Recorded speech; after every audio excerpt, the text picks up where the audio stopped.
Hi friends, ഞാൻ Ajas Zainuddin. Welcome back to my channel dream traveller. ഏവർക്കും ഒരിക്കൽ കൂടി എൻ്റെ ചാനലിലേക്ക് സ്വാഗതം. ഇന്ന് ഞാൻ നിങ്ങളെ പരിചയപ്പെടുത്താൻ പോകുന്നത് കൊല്ലം ജില്ലയിൽ ചന്ദനത്തോപ്പ് എന്ന സ്ഥലത്ത് അമൽ ബ്രോ എന്ന് പറഞ്ഞൊരു ചെറുപ്പക്കാരനുണ്ട്. ചെറുപ്പക്കാരൻ സ്വന്തമായിട്ട് ഇലക്ട്രിക്കൽ വാഹനം ഉണ്ടാക്കി നമ്മുടെ തിരുവനന്തപുരം തൊട്ട് കാസർഗോഡ് വരെ യാത്ര ചെയ്തു. പുള്ളിക്കാരൻ്റെ വീഡിയോ ആണ് ഇന്ന് നമ്മുടെ ചാനലിലൂടെ ഞാൻ നിങ്ങളെ കാണിക്കാൻ പോകുന്നത്. അതിന് മുമ്പ് എൻ്റെ ചാനൽ കണ്ടുകൊണ്ടിരിക്കുന്ന ആരെങ്കിലും എൻ്റെ ചാനൽ കണ്ടിട്ട് സബ്സ്ക്രൈബ് ചെയ്തിട്ടില്ല എങ്കിൽ ഒന്ന് സബ്സ്ക്രൈബ് ചെയ്യാനും അതേപോലെ തൊട്ടടുത്തുള്ള ബെൽ ബട്ടൺ കൂടി പ്രസ് ചെയ്താൽ മാത്രമേ ഞാൻ ഇടുന്ന വീഡിയോസ് നിങ്ങൾക്ക് നോട്ടിഫിക്കേഷൻ ആയെത്തുകയുള്ളൂ. അപ്പോൾ നിങ്ങൾ വീഡിയോ ഇഷ്ടപ്പെടുകയാണെങ്കിൽ തീർച്ചയായിട്ടും കൂട്ടുകാരിലേക്ക് ഷെയർ ചെയ്യാനും ലൈക്ക് അടിക്കാനും മറക്കരുത്. വീഡിയോ ഫുള്ളായിട്ട് കാണാൻ ശ്രമിക്കുക. അപ്പോൾ നേരെ നമുക്ക് വീഡിയോയിലോട്ട് പോകാം.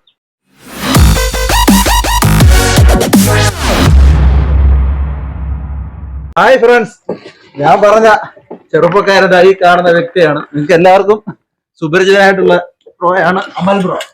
നമസ്കാരം ബ്രോ. നമസ്കാരം. നമ്മുടെ ചാനലിലേക്ക് സ്വാഗതം. പിന്നെ തീർച്ചയായും ഒരു കൂടെ എന്തുകൊണ്ട് വിശേഷം? സുഖം തന്നെ. ഇത് എത്ര നാളായി ഈ വണ്ടിയിലോട്ട്? ഈ വണ്ടി ഏകദേശം ഇപ്പൊ 2 വർഷത്തോളമായി. എന്റെ മനസ്സിൽ വന്ന ഡിസൈൻ വണ്ടി യാഥാർത്ഥ്യമാക്കിയിട്ട് ഒരു 6-7 മാസം. 6-7 മാസം കുറഞ്ഞത് ഏകദേശം 1.5 വർഷത്തോളം എടുത്ത് ഈ രൂപത്തിൽ ആക്കിയെടുക്കാനായിട്ട്. കാരണം ഇതിനുള്ള ഹാർഡ്വെയർ ആയാലും മോട്ടോർ ആയാലും ബാറ്ററി ആയാലും എല്ലാം കണ്ടെത്താൻ കുറെ സമയം എടുത്തു. ഇതിലോട്ട് വരാനുള്ള ഒരു സാഹചര്യം ഞാൻ ഇങ്ങനെ ഓരോന്ന് ടൈപ്പ് ചെയ്യുന്ന ഒരാളാണ്. അതുമായിട്ട് ബന്ധപ്പെട്ട് എനിക്കൊരു ഹാച്ചറി, പൗൾട്രി ഹാച്ചറി, ഏകദേശം 35,000 മുട്ട ഒരു സമയം വിരിക്കാൻ പറ്റുന്ന ഹാച്ചറി യൂണിറ്റ് ഉണ്ട്. അന്നേരം അതുമായിട്ട് ബന്ധപ്പെട്ട് വീഡിയോ ചെയ്തപ്പോഴത്തേക്ക് ഒരാൾ എന്നെ ഗൾഫിൽ നിന്ന് വിളിച്ചാണ്. അദ്ദേഹത്തിന് മകന് ജന്മന നടക്കില്ല, അവർക്ക് പറ്റിയൊരു വണ്ടി ഡിസൈൻ ചെയ്യാൻ പറ്റുമെന്ന് വെച്ചു.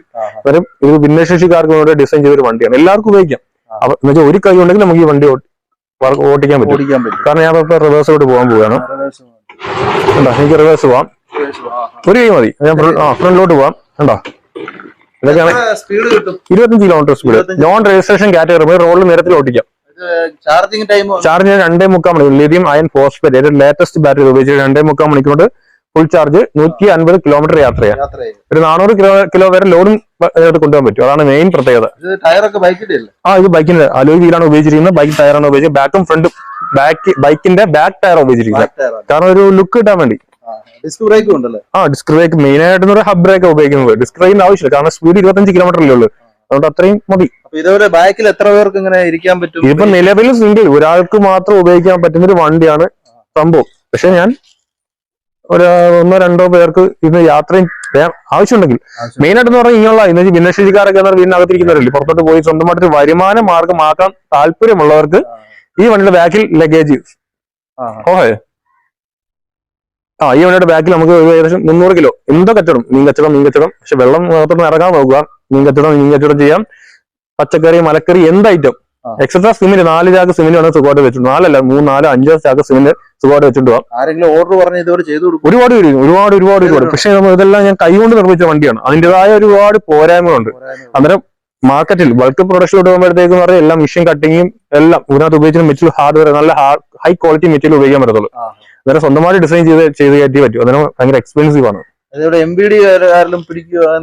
ഒരുപാട്. ഞാൻ ഒരു ഫുൾ കേരളം മുഴുവൻ കറങ്ങിയ ഒരു വണ്ടിയാണ്. 1700 കിലോമീറ്റർ ഞാൻ യാത്ര ചെയ്തത്. ഇവിടെ തന്നെ തുടങ്ങിയത്. കാസർഗോഡ് പോയിട്ട് തിരിച്ചു വന്നു ഞാൻ. അതിനിടയ്ക്ക്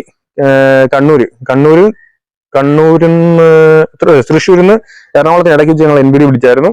അത് പ്രശ്നമൊക്കെ ആക്കിയായിരുന്നു. പക്ഷെ നമ്മളെ വിട്ടയച്ചു കേട്ടോ. പിന്നെ ഇവിടുന്ന് അങ്ങോട്ട് പോകുന്ന വഴിക്കേണ്ട ഏകദേശം ഒരു 10-25 എടുത്ത് പോലീസ് പിടിച്ചു കാണും.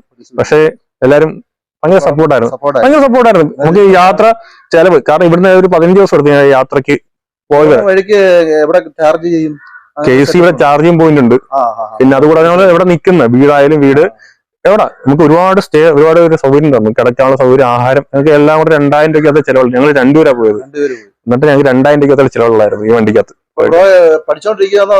അല്ല, എനിക്ക് ബിസിനസ് ആണ് ഇപ്പം, ഒരു പൗൾട്രി ഹാച്ചറി. പിന്നെ അറിയാം, ഒരു വീഡിയോ ബ്ലോഗറാണ്. എന്റെ ചാനൽ നെയിമാണ് ഈ എഴുതിയ ന്യൂ എഡിസൺ ടെക്. സപ്പോർട്ട് ചെയ്യണം. ഇഷ്ടംപോലെ വീഡിയോസ് കാണാം. നിങ്ങള് വലിയ യൂട്യൂബേഴ്സ് വീഡിയോ ഇട്ടിട്ടുണ്ട് പുള്ളിയുടെ. തീർച്ചയായും ഒരുപാട് പേര് ചെയ്തിട്ടുണ്ട്. ഒത്തിരി പേരെ ചെയ്തിട്ടുണ്ട്. വണ്ടി ഒന്ന് ജസ്റ്റ് ഒന്ന് ഓടിച്ചൊക്കെ ഒന്ന് കാണിക്കുക. ഇപ്പൊ നിലവിൽ നമുക്ക് ഈ വണ്ടി കാണുന്ന ഫ്രണ്ട് 2 ബ്രേക്ക് കാണാൻ കഴിയും. ഇത് 2 ബ്രേക്കാണ്. പിന്നെ റൈറ്റ് സൈഡ് നോക്കിയാൽ ഇത് ഓൺ ഓഫ് സ്വിച്ച് ഉണ്ടോ? ഇത് ഓൺ ഓഫ് സ്വിച്ച് ആണ്. ഇത് റിവേഴ്സ് ഫോർവേഡ് സ്വിച്ച് ഇവിടെ ആണ് വരുന്നത്. റിവേഴ്സ് പോണെങ്കിൽ റിവേഴ്സ് ഇടാം, ഫോർവേഡ് ഇടാം. പിന്നെ ഹെഡ്ലൈറ്റ് ഫ്രണ്ട് ലൈറ്റ് നല്ല ബ്രൈറ്റ് ഉള്ള വേട്ടം കിട്ടും. സ്പീഡോമീറ്റർ കിലോമീറ്റർ അറിയാൻ പറ്റും. ചാർജിങ്ങിന്റെ ഇതൊക്കെ അറിയാനുള്ള എല്ലാം ഉണ്ട്. അപ്പൊ സ്മാർട്ടാണ് വണ്ടി. നമുക്ക് ഫോണിൽ കൂടെ നോക്കി ബാക്കപ്പ് എത്ര ഉണ്ടെന്ന് അറിയാം. വണ്ടി ഓഫ് ഓൺ ചെയ്യാൻ പറ്റും. ഒരുപാട് ഓപ്ഷൻ ഉണ്ട് ഇതിനകത്ത്. റെസ്റ്റ് ചെയ്യാൻ വേണ്ടിയുള്ള റെസ്റ്റ് ഒരു സേഫ്റ്റി ഗാർഡാണ് ഇത്. 25 കിലോമീറ്റർ സ്പീഡേ ഉള്ളൂ. അന്നേരം അതിന്റെ ആ ലിമിറ്റ് ചെന്ന് ഇടിച്ചാൽ പ്രൊട്ടക്ട് ചെയ്യാൻ പറ്റിയ ഒരു ഗാർഡാണ് വെച്ചിരിക്കുന്നത്. പിന്നെ കാലൊന്ന് വെക്കണമെങ്കിൽ വെക്കാം. പിന്നെ ചില ആൾക്കാർ കാലിൽ നീളക്കൂടുതലാണ് കുറവ് കാണും. അതിനനുസരിച്ച് നമുക്ക് അഡ്ജസ്റ്റ് ചെയ്യാൻ പറ്റും അങ്ങോട്ടും ഇങ്ങോട്ടും. പിന്നെ നമ്മള് വണ്ടിയിലോട്ട് ഇറങ്ങുന്നത് ഇറങ്ങുന്ന രീതി ഞാൻ ജസ്റ്റ് പറഞ്ഞുതരാം. സാധാരണക്കാരായി കഴിഞ്ഞാൽ അറിയാത്ത ഒരാളെന്ന് പറഞ്ഞാൽ ഇങ്ങനെ കയറാൻ നോക്കും. കാരണം പാലക്കാട് നിന്നപ്പോഴത്തേക്ക് അവിടുത്തെ MLA വന്ന് കയറാൻ നോക്കിയായിരുന്നു. ഒരുപാട് ബുദ്ധിമുട്ടി ഇങ്ങനെയൊക്കെ കയറിയിരുന്ന വണ്ടി കയറാൻ നോക്കിയത്. അങ്ങനല്ല, കയറേണ്ട രീതി എന്ന് പറഞ്ഞാൽ റിവേഴ്സ് കയറുക, ഇങ്ങനെയാണ് കയറേണ്ടത്. പിന്നെ ഇത് ഭിന്നശേഷിക്കാരനല്ലേ പറഞ്ഞത്, അവർ ഉപയോഗിക്കുമ്പോൾ ചെയ്യേണ്ട കാര്യം, അവർ വീൽ ചെയറിലായിരിക്കും വരുന്നത്. അന്നേരം ഈ ഹാൻഡ് ഉണ്ടല്ലേ ഇങ്ങോട്ട് ബാക്കിലോട്ട് മടക്കാൻ പറ്റും. ഹോൾഡ് ചെയ്ത് ഇങ്ങോട്ട് മടക്കി വെക്കാൻ പറ്റും. മടക്കിയതിനു ശേഷം വീൽ ചെയർ ആണ് ഇങ്ങനെ വന്ന് കയറി പൊങ്ങിയിരിക്കുക. ഇങ്ങനെയാണ് കയറിയിരിക്കുന്നത്. കാല് പൊക്കി പൊക്കി ഇരിക്കാൻ പറ്റും. യൂസ് ചെയ്യാൻ പറ്റും. എല്ലാവർക്കും ഉപയോഗിക്കാൻ പറ്റും. പിന്നെ ഈ വണ്ടി അലോയ് വീലും കാര്യങ്ങളൊക്കെയാണ്. ഫോൺ വേണോ? ഫോൺ വേണോ വലിയ വണ്ടിക്ക്? ആദ്യോ അത്രയും കണ്ടില്ല. ഫോൺ ഇരിക്കുന്നു. ഇത് എന്റെ ബൈക്കിനകത്തിരുന്ന ഫോണായിരുന്നു. ഞാൻ പറഞ്ഞ കഴിച്ച്. പിന്നെ എന്റെ ബാക്കിലോട്ട് വന്നു കഴിഞ്ഞാൽ പിന്നെ താഴെയായിട്ടാണ് അതിന്റെ മോട്ടറും കാര്യങ്ങളൊക്കെ ഇരിക്കുന്നത്. തൊട്ട് പിറകിലാണ്. ഈ ഭാഗത്താണ് BLDC മോട്ടർ എന്ന് പറയും. 4 വീൽ സിംഗിൾ ഡ്രൈവ് വീലാണത്. ഒരു വീലാണ് ലോഡ് എടുക്കുന്നത്. പിന്നെ ചാർജിങ് പോയിന്റും കാര്യങ്ങളെല്ലാം ഇവിടെ കാണാൻ കഴിയും. ഈ ഭാഗത്താണ് ചാർജിങ് പോയിന്റും കാര്യങ്ങളെല്ലാം. പിന്നെ BLDC മോട്ടർ മാത്രമല്ല, അവിടെ തന്നെ ഒരു ഗിയർ ബോക്സ് കാണാൻ കഴിയും. ഒരു ഷാഫ്റ്റിനകത്ത് കണക്ട് ചെയ്ത്. ഫ്രണ്ട് ഷോക്ക് അബ്സറില്ല. ഫ്രണ്ട് വേണ്ട.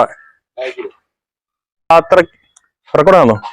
ഓക്കെ. കേരള യാത്രക്കിടയിൽ ഞങ്ങൾക്ക് രണ്ടുപേർക്ക് യാത്രയുടെ ഒരു സാഹചര്യം ഉണ്ടായിരുന്നില്ല. അന്നേരത്തെ ഞങ്ങൾ ലഗേജ് വെക്കാൻ വേണ്ടിയൊക്കെയാണ് ഈ രൂപത്തിലാക്കിയത്. മുമ്പ് ഒരു 7 പോലെ ഒരു ഗ്രില്ല് പോലെ ആയിരുന്നു ഇതിനകത്ത്. അത് കാണാൻ ഞാൻ ബാക്കിൽ, ഒരാൾ ഫ്രണ്ടിൽ. ഇത് SCP എന്ന് പറയും. റിബേറ്റ് ചെയ്തേക്കുവാണ്. പിന്നെ സീറ്റ് അത്യാവശ്യം കംഫർട്ടാണ്. ഞാൻ പറഞ്ഞ സിംഗിൾ ഡ്രൈവ് വണ്ടിയാണ്, ഒരാൾക്ക് ഉപയോഗിക്കുന്ന വണ്ടിയാണ്. അന്നേരം ഒരു സീറ്റ് ഉണ്ട്. അതിന്റെ പ്രത്യേകത മെയിനായിട്ട്. പിന്നെ എന്ന് പറഞ്ഞാൽ ഹാൻഡിലിന്റെ പ്രത്യേകതയാണ്. ഇന്നുവരെ ഒരു വാഹനത്തിന് വരാത്ത ടൈപ്പ് ഒരു ഹാൻഡിലാണ്. ലെഫ്റ്റ് റൈറ്റ് ഉണ്ടോ, ഇങ്ങനെ പൊക്കിയും താത്താണ് ഈ ഹാൻഡിൽ കൺട്രോൾ ചെയ്യുന്നത്. ഇങ്ങനെ സാധാരണ എല്ലാവരും ഇങ്ങനെ ആക്കുക, അങ്ങനെയൊക്കെ അല്ലേ? അല്ലെ ബൈക്കിനാണെങ്കിൽ ഇങ്ങനെ ആക്കുക, അല്ലെങ്കിൽ സ്റ്റിയറിംഗ് ആയിരിക്കും. ഇത് പറഞ്ഞാൽ പൊക്കിയും താത്തുവാണ് നമ്മൾ. എന്നുവെച്ചാൽ ഒരു കൈ ഉണ്ടെങ്കിൽ നമുക്ക് വർക്ക് ചെയ്യാൻ പറ്റും. അതിങ്ങനെ നമ്മളൊരു കൈ ഉണ്ടെങ്കിൽ അങ്ങനെ വർക്ക് ചെയ്യിക്കാം. അല്ല, ഒരു ഒന്ന് തിരിച്ചു കഴിഞ്ഞാൽ മറ്റേ ആ വീലും തിരിയും, ആ ഹാൻഡിലും വർക്ക് ചെയ്യുകയും ചെയ്യും. കഴിവുണ്ടല്ലോ. ഒന്ന് ജസ്റ്റ് ഒന്ന് ഓടിച്ച് കാണിച്ച്. ഫ്രണ്ടിലോട്ടോ സ്പീഡല്ല, അത് എൻഷ്യൽ ടോർക്കാ. അത് പവറാണ്. സ്പീഡ് ഒറ്റ സ്പീഡേ കാണത്തുള്ളൂ. ഇല്ല കേട്ടെ.